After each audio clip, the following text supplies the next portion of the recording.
Hello, Skyview, and welcome to the Tax Labs once again.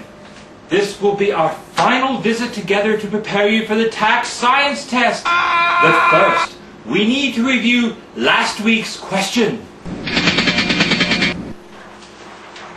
Now, I'm sure that some of you could build a better model than the one we built last week. But what you must remember is the proper scale for your model. Whatever you use for the Earth, the Sun must be 109 times larger. Very, very big. Wow! On the other hand, the object used for the Moon must be 1/4 the size of the Earth to be in proper scale. That would make your model correct. The second part of the question concerned what holds it all in place. Just remember last week's performance by rapper Mr. V. 4 R's and a P is what you need to know.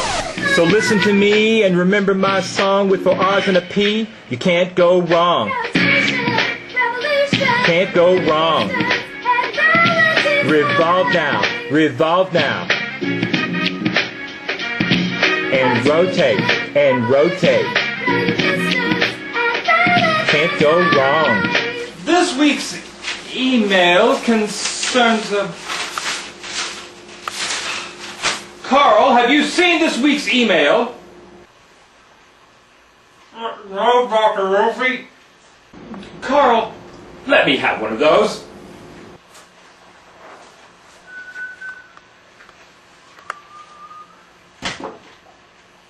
Why, look. There's the email. It was a bananagram. Let's see what we have here. Our email this week is from little Jim Shorts. And Jim asks, Dear Dr. Loopy, I've always been fascinated by magnets. The other day, I read about an interesting experiment in which you mix sand and iron filings, and then you use a magnet to separate them. Dr. Loopy, can you tell me what you think will happen? Ew!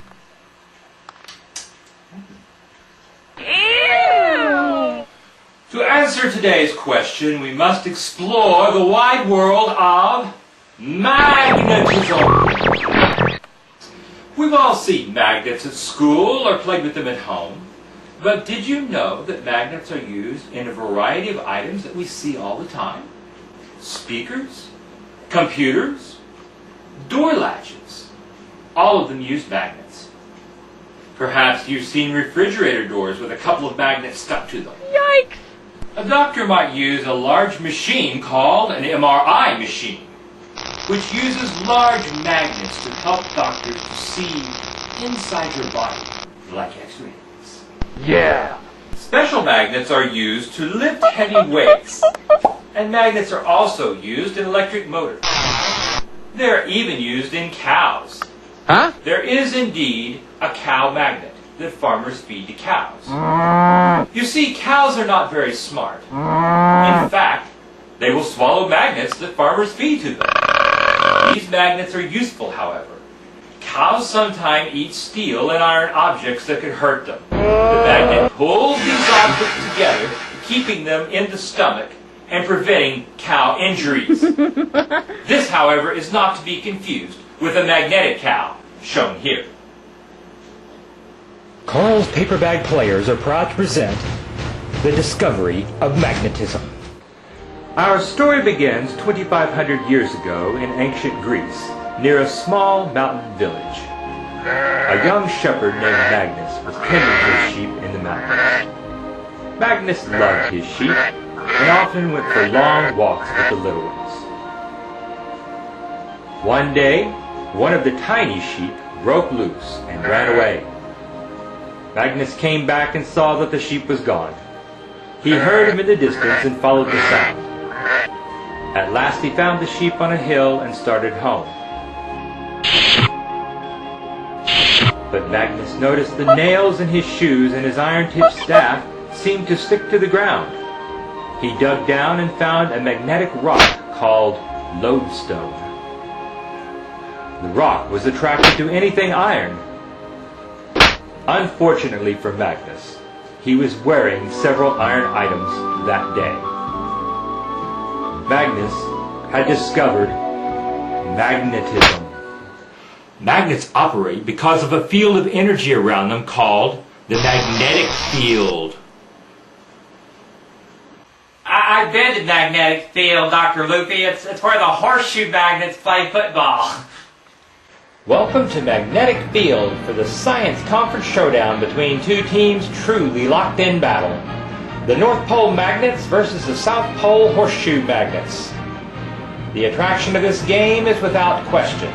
The South and the North Poles are attracted to each other like no other teams. When they get together, it's tough to pull them apart. But when they play a similar pole, they both seem to be repelled by the idea. Here's the kickoff. The bar magnets get the ball first. He's at the 10, the 20, the 30, breaks to the outside and gets his pole reversed at the 50. Late in the game now, it's a long pass. He's back, he throws. Number 13 goes up for the ball. What a catch! He'll hands like magic. And look at that celebration dance in the end zone. Do you want to know how the men appear to move around the field? Magnets. Yeah! We use a South Pole magnet on the base of the football figure.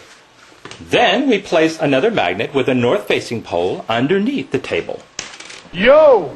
By dragging it along, the man appears to move. Wow! Because opposite poles attract. If we reverse the pole, the man is tackled. Magnetic fields can be very large. For example, the largest magnetic field surrounds the entire Earth itself. It has a North Pole and a South Pole, and this affects every magnet on the Earth. Question! What common instrument used to find direction is directly affected by the Earth's magnetic field? Magnetic fields can't be seen directly, but we can observe their effects. For example, I've put an object under this piece of cardboard and I've sprinkled on iron filings, little pieces of iron. Now let's observe the reaction. As we move the object back and forth, you can clearly see the outline of a magnetic field. Question! What might cause this reaction? Do you know? Think about it. Did you guess a banana? Did you guess a banana with a magnet inside? Yeah! As we could see, the magnetic field from the bar magnet penetrated both the banana peel and the cardboard. The force from the magnet caused the iron filings to move into the shape of the magnetic field. What else could we do with a banana and a magnet? Why, build a compass, of course! Here's how you make the banana compass. First, you cut your banana in half. Then you take two magnets and put them on a pencil. You put the banana over the pencil and then hang the banana from the ceiling and let it settle. Something amazing will happen. North. North. The banana is pointing the same direction as the compass. How is this possible? Well, it has nothing to do with the banana, but it has everything to do with the magnets in the middle of the banana. The magnets will align themselves with the North Pole, north and south, when hung from a string. Isn't that amazing? If you're lost in the jungle, you can use a banana to find your way out. Magnets don't all look alike. There are many different kinds of magnets. There are bar magnets. There are horseshoe magnets. There are permanent magnets and there are temporary magnets. There are electromagnets. And there are small, very powerful magnets that are called neodymium magnets. But no matter the shape or size, they all work the same and attract the same materials. We all know that magnets are attracted to metal. Yo! But are magnets attracted to all kinds of metal? Let's try a little test and find out. Uh-huh. Let's try the magnet with aluminum. Nothing. How about copper? Nothing. Let's try a piece of screen with iron in it. The magnet sticks to it. That's because magnets are only attracted to metals with iron in them. To help us remember the difference between items that are magnetic and non-magnetic, I created this little chart. And I tested some items. Let's look at the magnetic items first. For instance, an iron nail is magnetic. A refrigerator, magnetic. A banana with a magnet inside, magnetic. Dr. Loopy, you forgot the most important one. This board. This board is not magnetic. Now let's look at some other non-magnetic items. Carl.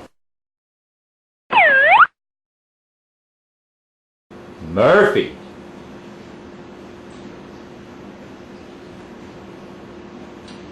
Lettuce. Banana. Non-magnetic. Electromagnets are interesting because they are temporary magnets. They are only magnets when electricity is applied. Question! Does this mean that there is a relationship between magnetism and electricity? Here we have a model of a small electromagnet. We've taken a steel bolt, which is rich in iron, we've wrapped wire around it, and we've hooked it up to a 6-volt battery with a switch. You can see that without electricity applied, nothing happens to the magnetic washers. However, if we turn the switch on, suddenly the bolt becomes an electromagnet. Cool. But as I said, it's only temporary. Watch what happens when we switch the power off. Nothing but a plain steel bolt. To demonstrate how a large electromagnet works, Carl and I have built a model, and we'd like to show you now. Because electromagnets can be dangerous, we've installed this special electromagnetic control, which will control the electrical current flowing to the magnet. The more current that flows to the magnet, the more powerful the magnet becomes. Carl will be wearing a special steel safety helmet to protect him during our experiment. The first item we will attempt to magnetize will be a stainless steel tea kettle. Carl, to pick up the tea kettle will not require much current, so we will get it very low.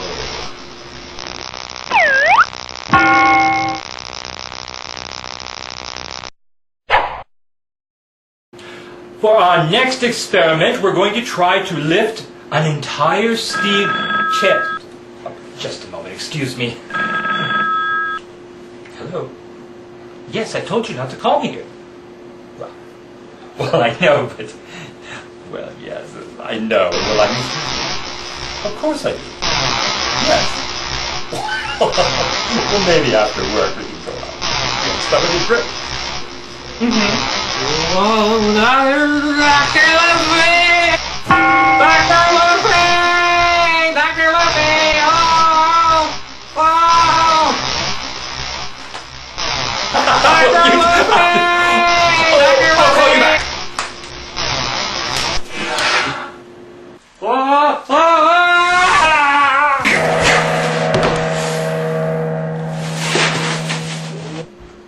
As I said, an electromagnet is a temporary magnet and it can be turned on and off. Sorry, Carl. Welcome, Skyview students, and come with us as we venture into the depths of the TACS labs and explore the strange and unexplained side of magnetism as we bring you weird magnetic tales. Today we are going to be speaking with people who claim to have actually witnessed weird magnetic experiments. Their names and identities have been disguised for obvious reasons. Hello.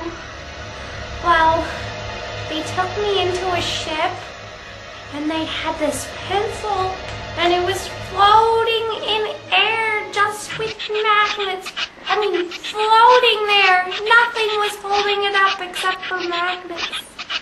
And then, after that, we had to do fast kits over and over and over and over and over. Well, sir, I was in the woods hunting squirrels, and they took me on their ship. And they showed me this jar, and in this jar there was a paper clip, but it was floating in midair. It was just a floating there. They said it was magnets holding it in air. But I've never seen a magnet do that before. Sorry, I can't do it more. I am a man of science, and so I was startled when I was taken on board a ship and shown some things that I can't explain. On the counter there were objects, and they were strange objects that I'd never seen before, and they seemed to move by themselves. They were just moving by themselves on the counter. I don't know if it was ghosts. I can't explain it. I don't know what it was, but some force was moving those objects, and I intend to find out what it was. And so, Skyview students, so ends this episode of Weird Magnetic Tales. How did the pencil float? What mysterious force held the paperclip in midair? How did the objects seem to move by themselves? Do you know? Are they true, or are they just weird, mysterious, magnetic tales? And so, Skyview students, we come to our experiment. The question was something like this. What would happen if I took sand and mixed them with iron filings,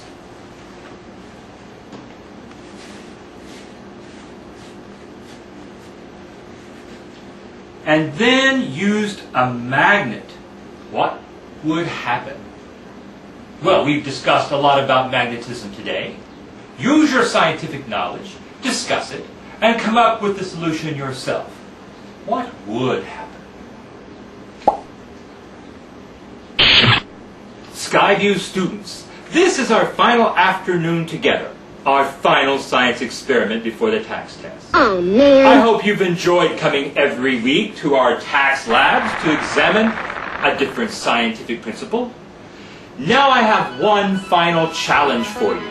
Yeah! If the test scores end up, as Miss Payne says, up here, and not down here, Dr. Loopy will make a personal appearance at assembly and sing the Oscar Mayer Wiener song to you. Keep that in mind. Take it as a challenge. And don't forget, study hard and do well.